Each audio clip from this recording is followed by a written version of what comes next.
Halo semuanya, selamat datang kembali di channel Arif Gadget Tech. Dan dalam video kali ini kita akan mereview Vivo V11 Pro yang sudah saya pakai lebih dari 1,5 tahun yang lalu. Dan untuk harganya sendiri berada di kisaran 2,5 jutaan. Namun sebelum kita mulai review smartphone ini, jangan lupa jaga kesehatan, rajin cuci tangan pakai sabun, kemudian pakai masker jika kamu keluar rumah. Dan jika kamu baru di channel ini, jangan lupa channelnya di subscribe ya. Untuk smartphone ini pertama kali saya bahas dulu bentuknya ya, atau desainnya. Desain dari smartphone ini ya oke untuk tahun 2020 ini. Smartphone ini memiliki bodi yang terbuat dari polikarbonat. Bodi polikarbonat ini rentan jamuran ya. Dan frame smartphone ini juga terbuat dari plastik. Smartphone ini memiliki SIM tray dengan 3 buah, 2 SIM nano, dan 1 memory card. Untuk sensor sidik jarinya sendiri tidak ada di bodi belakang seperti kebanyakan smartphone pada umumnya. Kemudian layarnya sendiri juga sudah dibekali dengan Super AMOLED, di mana layar Super AMOLED ini berukuran 6,41 inci dengan screen to body ratio sebesar 85,2%. Smartphone yang diluncurkan sejak September 2018 ini memiliki layar yang dilapisi oleh Gorilla Glass 3 dengan resolusi layar Full HD dan memiliki aspek rasio 19,5:5. Sensor sidik jari berada di layar Super AMOLED ini. Dan kecepatan sensor sidik jarinya lumayan cepat ya, walaupun bukan yang tercepat. Yang saya alami pada sensor sidik jari Vivo V11 Pro, jika jari kamu permukaan kulitnya kering, kadang malah membuat susah untuk membuka kunci smartphone-nya. Dan untuk face unlock-nya sendiri termasuk cepat. Dan tidak lupa juga untuk port chargernya sendiri masih bertipe micro USB. Jadi untuk port ini masih ketinggalan zaman, di mana pada saat peluncuran sendiri para kompetitornya sudah mengadopsi USB Type-C. Dan port 3,5 mm masih tersedia di smartphone ini. Untuk kapasitas baterainya sendiri yaitu 3400 mAh, di mana pemakaian ala saya sendiri membuka sosial media, membuka YouTube, browsing. Jika pagi sudah full baterainya, bisa bertahan hingga pada malam hari dengan sisa baterai 10%. Kalau pemakaiannya sering seperti bermain game, sering membuka sosial media, dan sering nonton YouTube, justru baterainya lebih cepat habis. Tidak sampai sore hari sudah harus di charger ulang. Dan untuk chargernya sendiri sudah support fast charging ya dari Vivo, yaitu dual engine fast charging, di mana pengisian baterainya termasuk cepat di kelasnya. Untuk charger bawaannya sendiri sudah support 18 watt. Untuk operating sistemnya sendiri dengan nama Fun Touch OS yang diracik oleh Vivo sendiri berbasis Android. Dan untuk versi Android yang ada saat ini yaitu Android 9. Di mana smartphone ini belum ada kabar apakah mendapat Android 10 atau tidak. Tapi untuk Androidnya sendiri sering mendapatkan update, baik itu untuk security patch-nya ataupun untuk perbaikan OS-nya.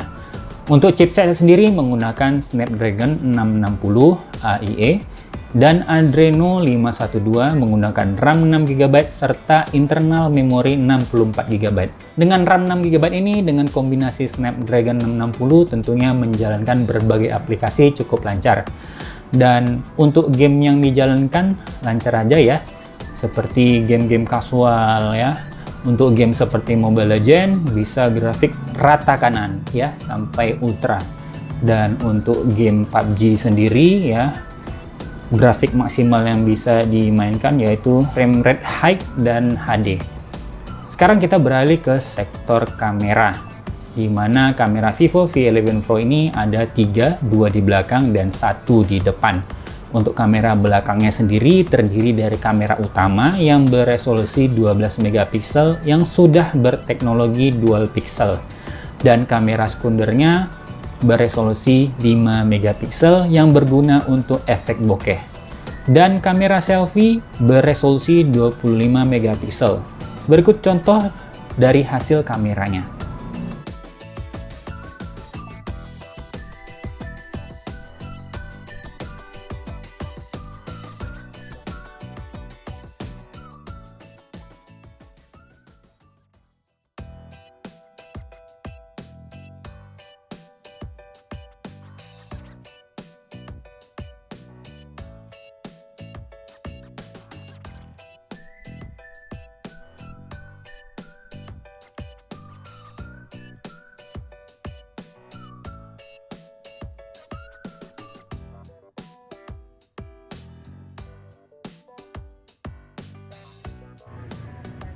Oke, ini dia perekaman pada kamera belakang, di mana kamera belakang ini bisa merekam hingga 4K ya.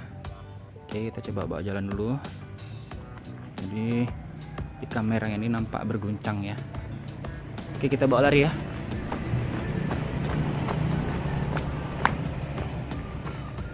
Gimana menurut kalian hasil kamera belakangnya?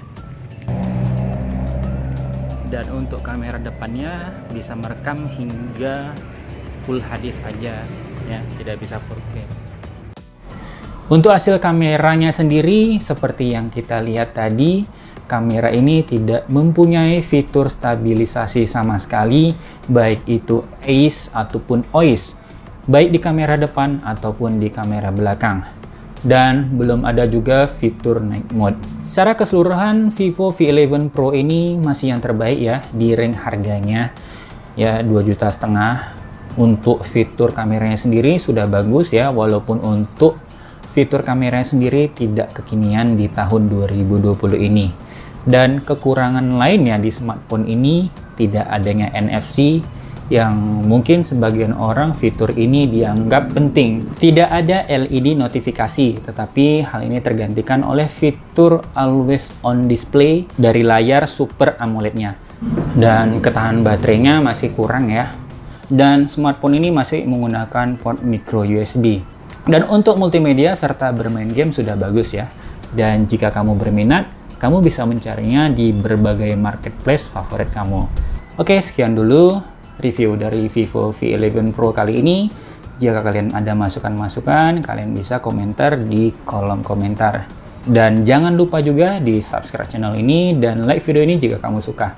Saya Arif undur diri dan nantikan video selanjutnya di channel ini.